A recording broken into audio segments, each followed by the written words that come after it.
Paz de Alchamaxi, irmãos, meu nome é Júnior Bispo e nesse estudo aqui nós iremos falar sobre a importância de levarmos os nossos filhos até Yahshua Mashiach. Louvado seja o Criador. E para fins de exemplo, iremos usar o texto de 2 Reis, capítulo 20, do verso 1 ao 11, que vai falar sobre o rei Ezequias. 2 Reis, capítulo 20, a partir do verso 1. Por esse tempo Ezequias adoeceu de enfermidade mortal. O profeta Isaías, filho de Amós, foi visitá-lo e lhe disse: Assim diz Iau, põe em ordem sua casa, porque você morrerá e não vai escapar.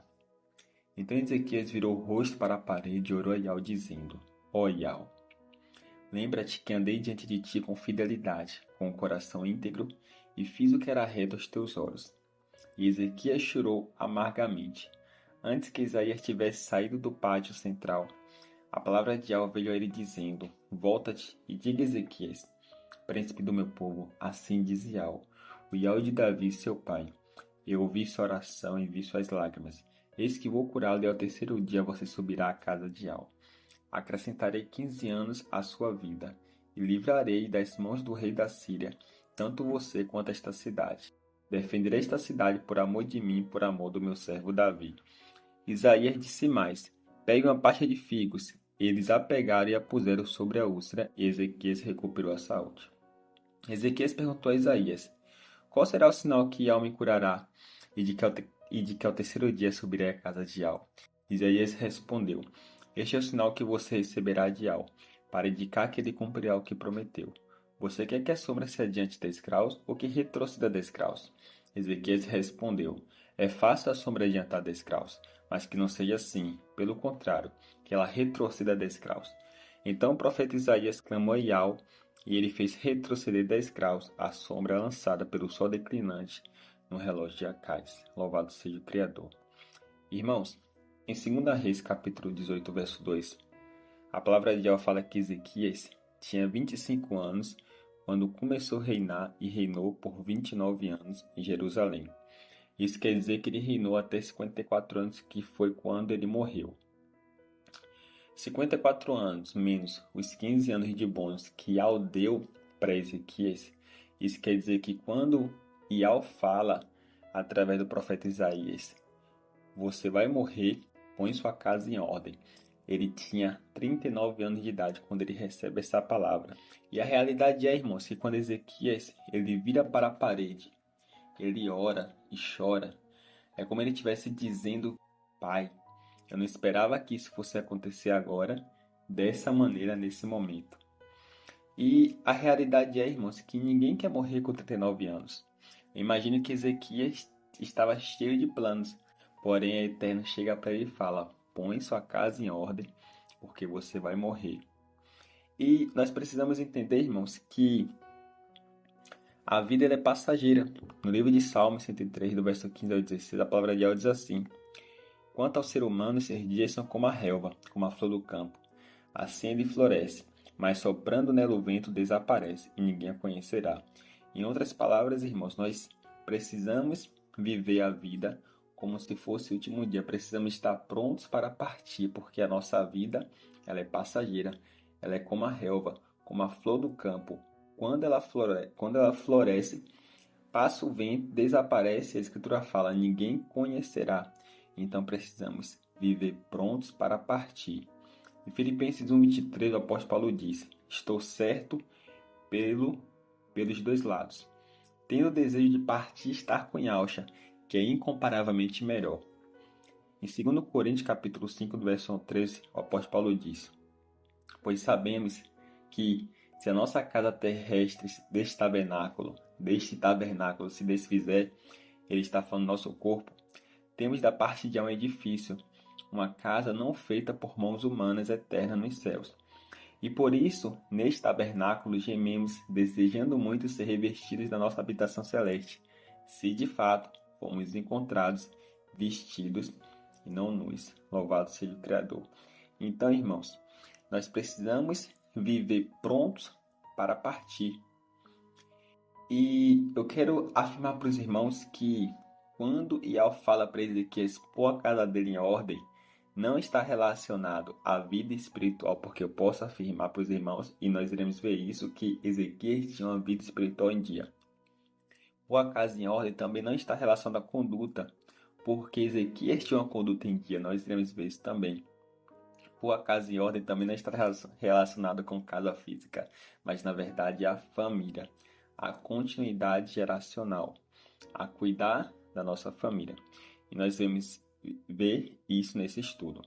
2 Reis, capítulo 18, verso 5 ou 6, a palavra de Yahweh fala assim: Ezequias confiou em Yahweh, Yahweh de Israel, de maneira que não houve ninguém como ele entre todos os reis de Judá, nem antes nem depois dele, porque se apegou a Yahweh, não deixou de segui-lo e guardou os seus mandamentos que Yahweh ordenou a Moisés.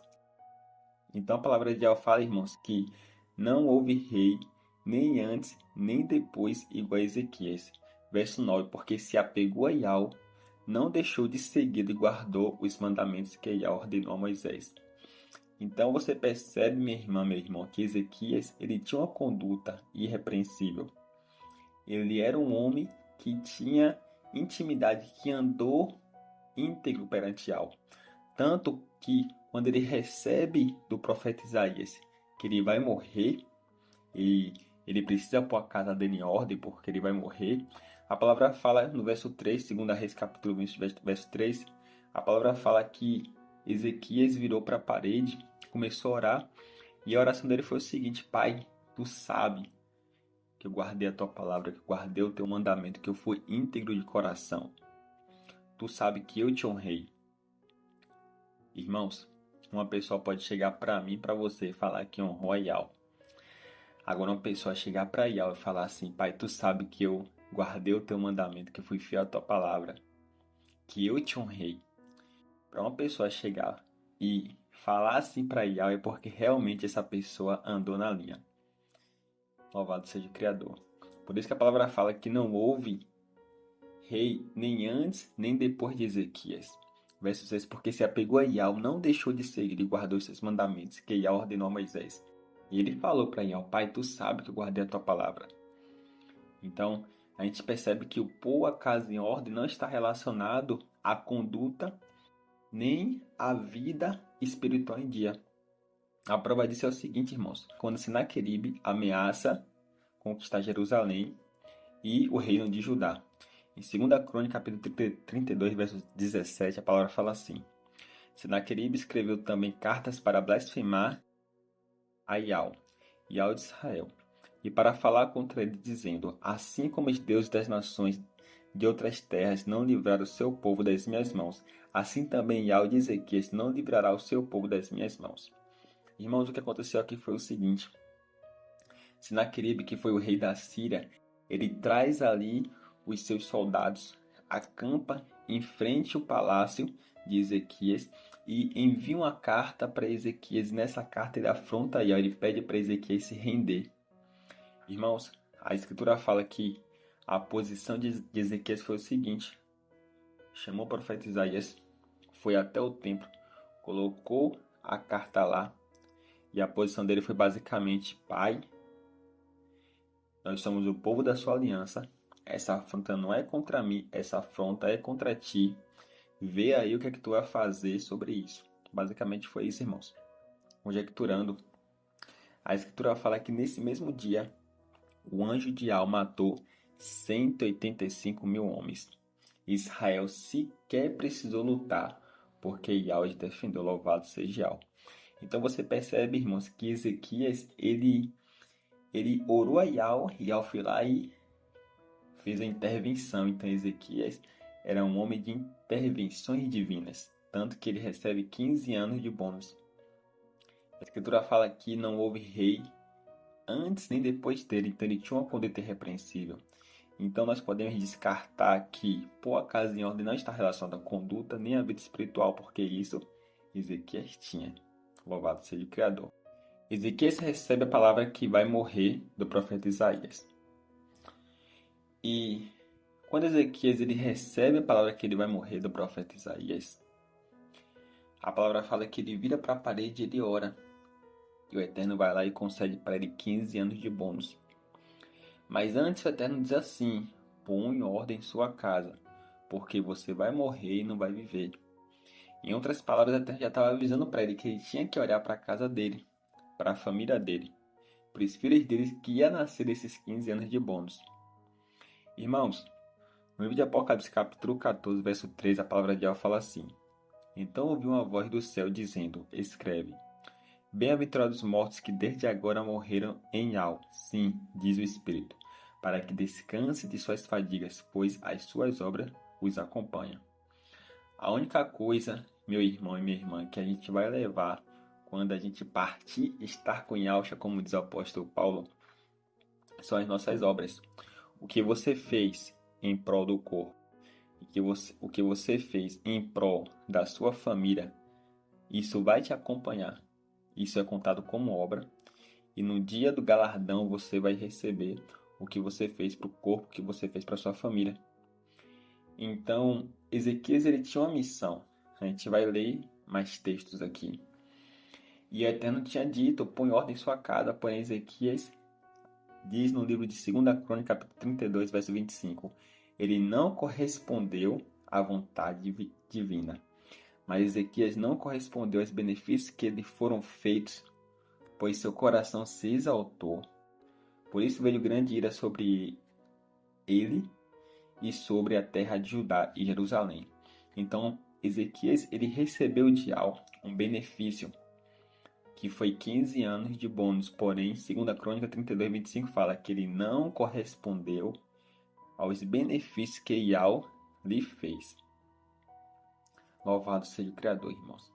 No livro de Salmos 103, do verso 2 ao 5, diz: Bendize minha alma a Yahweh, e não te esqueças de nenhum de seus benefícios. É Ele quem perdoa todas as suas iniquidades, que sara todas as suas enfermidades, que redime a tua vida da perdição, que coroa de benignidade e misericórdia. Louvado seja o Criador.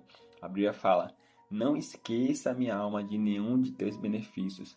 E em 2 Crônica 32, 25 fala que Ezequias não correspondeu aos benefícios que lhe foram feitos. Ou seja, Yahweh deu para eles 15 anos de bônus.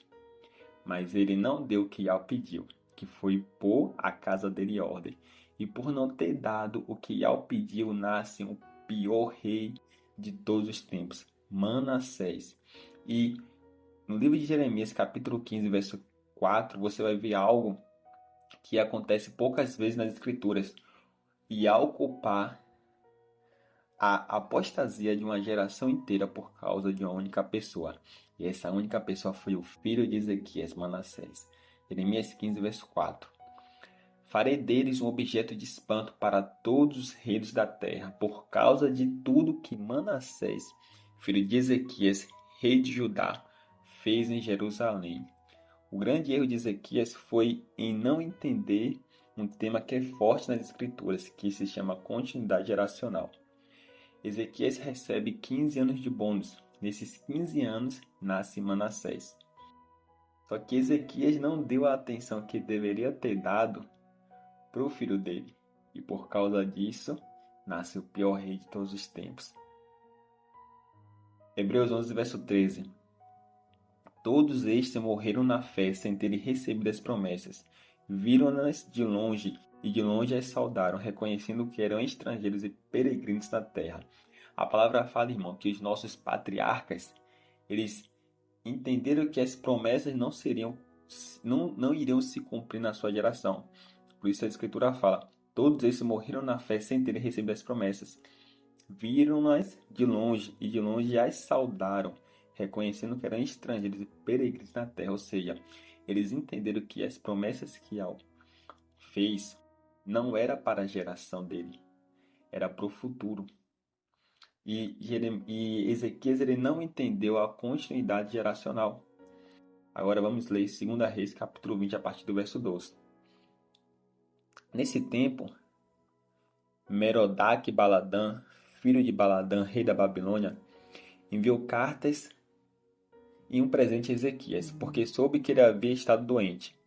Ezequias recebeu bem os mensageiros e lhe mostrou toda a casa do seu tesouro, a prata, o ouro, as especiarias, o óleo fino, o seu assinal e tudo o que havia nos seus tesouros. Não houve nada em seu palácio, nem em todo o seu domínio que Ezequias não lhe mostrasse. Pausa para reflexão. Eu não sei os irmãos que vão estar ouvindo esse estudo, mas eu, quando recebo visita em minha casa, tenho o hábito de apresentar minha casa. Então Ezequias ele recebeu os mensageiros da Babilônia e apresentou o reino, apresentou o palácio, apresentou ali Israel para aqueles mensageiros. Até que o profeta Isaías vai falar com ele, versículo 14. Então o profeta Isaías foi falar com o rei Ezequias e lhe disse: Que foi que aqueles homens disseram e de onde vieram? Ezequias respondeu: Vieram de uma terra distante da Babilônia. Isaías perguntou: O que eles viram no seu palácio? Ezequias respondeu: Viram tudo o que há no meu palácio. Não houve nada nos meus tesouros que eu não lhe mostrasse. Então Isaías disse a Ezequias: Ouça a palavra de Yahweh. Nesse momento, Isaías, pelo Espírito de Yahweh, vai lançar uma palavra. E eu quero que os irmãos prestem bastante atenção na resposta que Ezequias vai dar para essa palavra que ele vai receber de Yahweh. Verso 17. Eis que virão dias em que tudo que houver em seu palácio, isto é, tudo que seus pais juntaram até o dia de hoje, será levado para a Babilônia. Não ficará coisa alguma, diz Yahweh. Irmãos, não só o que Ezequias tinha, mas tudo que os pais deles conquistaram ia ser levado para a Babilônia. Eu não queria receber essa palavra que Ezequias recebeu. Verso 18. Alguns de seus próprios filhos gerados por vocês serão levados para que sejam eunucos no palácio do rei da Babilônia. Irmãos, a segunda palavra é pior que a primeira. Na primeira, Eterno está falando, ó, tudo que você tem, tudo que você conquistou, tudo que você herdou, vai ser levado para a Babilônia. A segunda é, os seus próprios filhos serão levados para ser eunucos.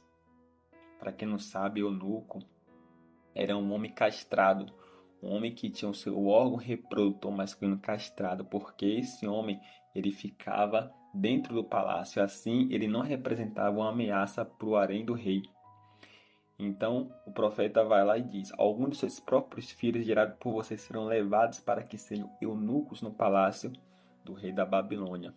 Ou seja, seus filhos vão para a Babilônia e lá eles vão servir e vão ser eunucos. No verso 19, irmãos, vem a chave. Então Ezequiel disse a Isaías: Boa é a palavra de Yahweh que você falou, irmãos. Como assim? Como a pessoa recebe a palavra que tudo que ela conquistou, que ela herdou, vai ser levado para a Babilônia, e para piorar, os filhos dessa pessoa serão eunucos. O filho dessa pessoa, os filhos vão ter o órgão reprodutor masculino castrado. E o bonito de Ezequias diz: Boa é a palavra de Yahweh que você falou. Aí aqui vem a conclusão, porque ele pensava assim: enquanto eu viver, haverá paz e segurança. Ou seja, irmãos, o que é que Ezequias estava pensando? Bom, o importante é que quando isso acontecer, os meus 15 anos de vida já vai ter acabado. Ou seja, eu vou estar morto. Então a próxima geração, me perdoa a expressão, que se lembre. A próxima geração que se vire. Porque até isso acontecer, já vou estar morto. Aí ele disse, verso 19, final do verso 19: Enquanto eu viver, haverá paz e segurança. Ou seja, irmãos, ele tinha um sentimento egoísta. Ele não entendia a continuidade geracional. Ele não entendeu o que Abraão entendeu. E por causa disso nasce o pior rei de todos os tempos, Manassés. Já a gente vai ver aqui o que Manassés fez. E a palavra diz, 2 Crônicas 32, verso 25: Pois Ezequias não correspondeu à vontade divina.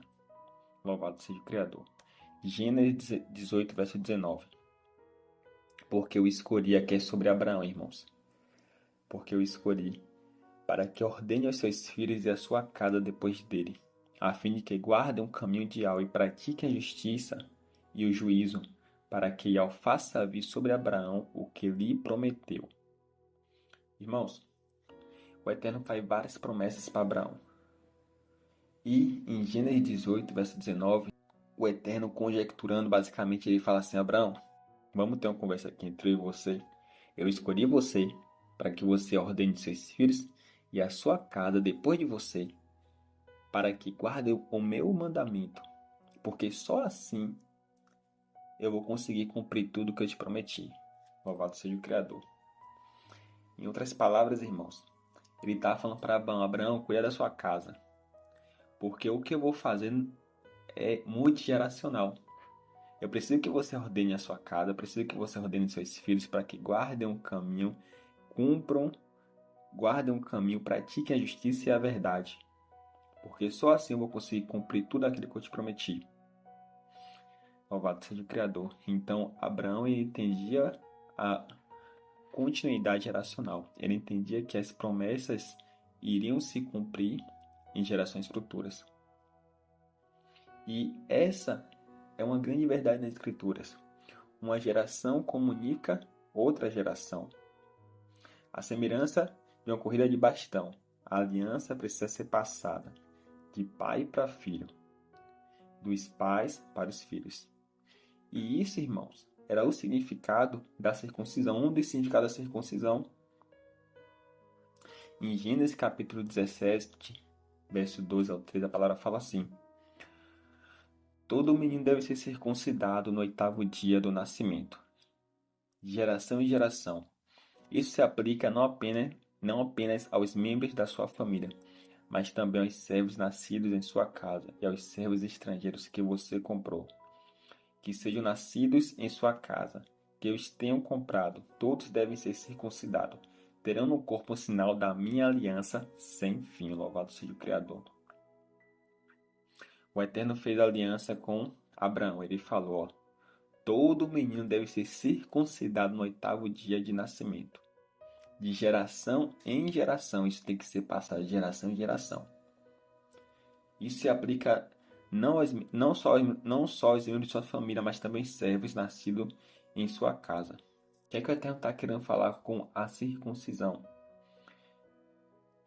O Eterno está querendo dizer basicamente o seguinte: eu tenho aliança com você, essa aliança é sem fim. E a aliança que eu te passei, Abraão, você precisa passar para o seu filho. E quando chegar a hora do seu filho usar o órgão reprodutor masculino, ele precisa passar essa mesma aliança para o filho dele. E quando o filho dele for adulto, chegar a hora de ele casar e usar o órgão reprodutor masculino dele, ele precisa passar essa aliança para o filho dele também.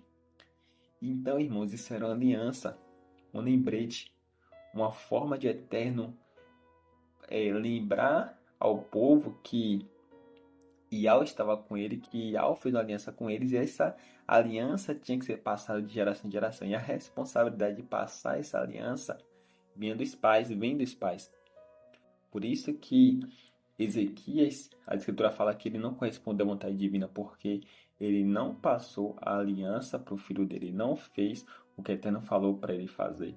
Ele não fez o que Abraão fez. Louvado seja o Criador, porque a responsabilidade de levar o filho até Yahshua, de passar a aliança, a semelhança de uma corrida de bastão, é dos pais. Louvado seja Yahweh. E por Ezequias não ter passado a aliança para o filho dele, isso gerou um enorme prejuízo para Israel. 2 Reis, capítulo 20, capítulo 21, do verso 1 ao 9, a palavra fala assim: Manassés tinha 12 anos de idade quando começou a reinar e reinou 55 anos. Se Manassés tinha 12 anos de idade, isso quer dizer que Manassés foi gerado quando Ezequias tinha 42 anos, que foi nos 15 anos de bônus que Yahweh tinha dado para ele. Verso 2. Manassés fez o que era mal aos olhos de Yahweh, segundo as coisas abomináveis das nações que Yahweh havia expulsado diante dos filhos de Israel. Pois reconstruiu os lugares altos que Ezequias seu pai havia destruído. Levantou altares a Baal.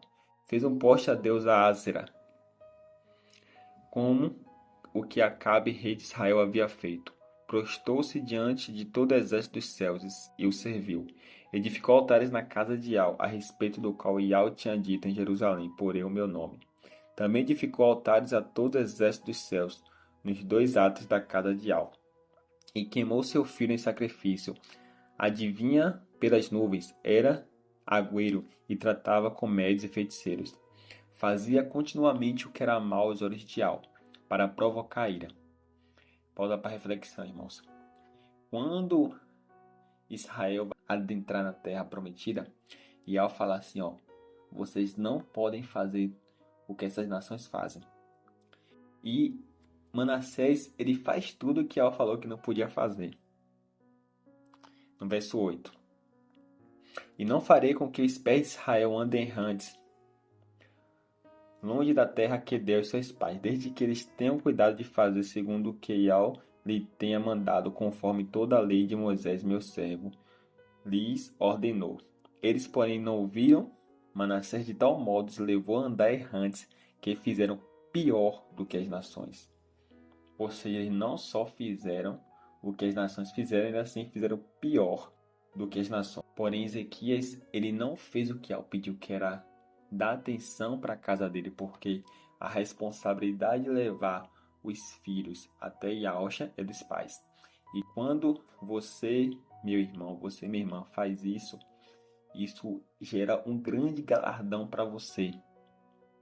Isso gera um grande galardão para você no reino, louvado seja o Criador. E a realidade, irmãos, que todo sacrifício que é feito à custa da família é retrato de maldição e não de bênção. Em Josué capítulo 26 ao 27 vai falar sobre Jericó. Vai dizer assim, naquele tempo Josué fez o povo jurar e dizer, maldito diante de Al, seja um homem que se levantar e reedificar esta cidade de Jericó. Com a perda do seu primogênito lhe porás os fundamentos, à custa do mais novo, as portas. Então quando Josué invade Jericó, derruba aquela cidade de Jericó, ele vai lançar maldição. Maldito seja aquela pessoa que reconstruiu Jericó. E a Bíblia vai falar aqui, em 1 Reis 16:34, que um Yaldim vai lá e reconstrói Jericó. E olha só o que aconteceu. Em seus dias, Ziel Betelita edificou Jericó. Quando lhe lançou os fundamentos, morreu Abirão, seu primogênito. Quando lhe pôs as portas, morreu Segube, seu último, segundo a palavra de Al que lhe falara por intermédio de Josué, filho de Nun. Ou seja, irmãos, tudo que é feito, é construído às custas da família, é retrato de maldição, não de bênção. Por isso que Josué falou, maldito o homem que reconstrui Jericó. Se ele botar o fundamento, morre o filho dele. Se ele colocar as portas, morre o caçula. E o Iel Betrita foi lá e reedificou. Quando ele lançou o fundamento, morreu o primogênito.